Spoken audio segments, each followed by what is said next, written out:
Society trains us to accept a highly specific blueprint for survival. You trade 5 days of your week for a paycheck that barely covers living costs, generating massive wealth for corporations while you remain entirely stagnant.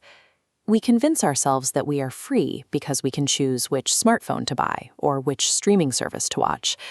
But when your entire income is instantly consumed by rent, groceries, and car payments, that freedom is an illusion designed to keep you on the treadmill.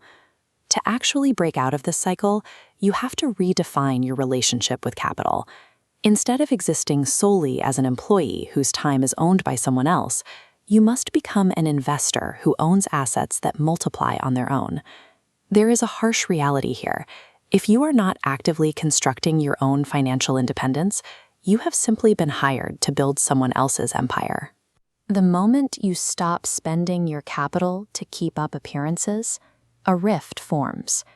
You will naturally start to feel disconnected from childhood friends, whose primary ambitions still revolve around their weekend plans. You enter a strange, quiet territory. You have outgrown the habits of your old peers, but you lack the wealth and the network to sit at the table with the highly successful people you want to learn from.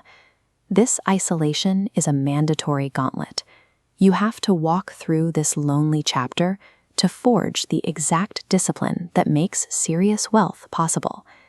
Before you buy a single stock, you have to build a financial blast shield, a cash stability fund covering 3 to 6 months of living expenses ensures that when a car engine blows or a medical bill hits, you never have to sell off your investments in a panic. This chart compares the average credit card interest rate of 22% against the historical stock market return of roughly 10%. The math is brutal. Carrying high-interest consumer debt actively destroys capital faster than the market can build it. To stop the bleeding, you deploy the debt avalanche method. You pay the absolute minimum on everything, then target every single remaining dollar at the debt carrying the highest interest rate until it reaches zero. Attempting to build an investment portfolio while carrying a balance at 22% is effectively pouring water into a bucket with massive holes. You have to permanently seal the foundation before you add capital. There is exactly one mathematical exception to pausing your investments while paying down debt: the employer retirement match. If a company offers to match your contributions up to 5 or 6% of your salary, that is a guaranteed 100% return. Doubling your money the moment it leaves your paycheck provides an immediate mathematical advantage that outweighs even the high-interest penalties of credit card debt. By routing this money into tax-advantaged vehicles like an IRA or a 401k, you shield your newly acquired capital from the government. The money compounds for decades without the IRS taking a cut of your yearly growth. Elite investors have weaponized these exact accounts to generate staggering, tax-free fortunes. Peter Thiel used his Roth IRA to shelter early-stage investments that eventually ballooned to over $5 billion.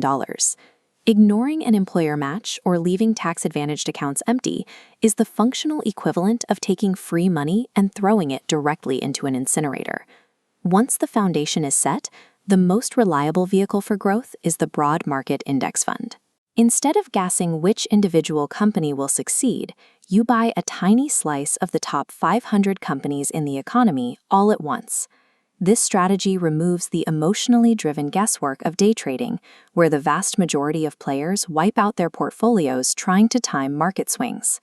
This line graph illustrates the mathematical power of starting early.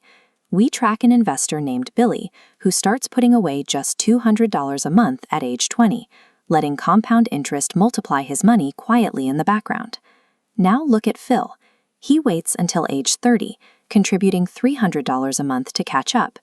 Despite investing $12,000 more out of pocket, Phil finishes his 40-year timeline nearly $600,000 behind Billy. To replicate this, you remove your own willpower entirely. You set an automatic transfer to pull the cash from your checking account straight into your index funds the exact day your paycheck clears. Sustained wealth depends less on picking the right stocks and more on the raw duration of your capital's exposure to the market. Time, rather than timing, creates the multiplier. As your income inevitably grows, you face a psychological trap known as lifestyle creep. The instinct is to immediately upgrade your car, your clothes, and your apartment to signal your new status to everyone around you. High incomes often mask financial instability when every dollar is immediately spent on luxury goods. True wealth exists in the unspent gap, the accumulated assets that buy back your time rather than consuming it. To protect your capital from your own ego, you implement the 7-day rule. When you feel the urge to buy a luxury item, you force a 7-day pause. Ask yourself if you are paying for the actual utility of the item or just the logo printed on the side. The most successful legacy investors on the planet prioritize concrete value creation over fleeting trends, recognizing that brand name prestige offers zero long-term compound growth. Sovereignty arrives the moment you stop spending your capital to impress strangers. When you redirect that money into ownership, you finally purchase the one thing that actually matters: permanent control over your own life.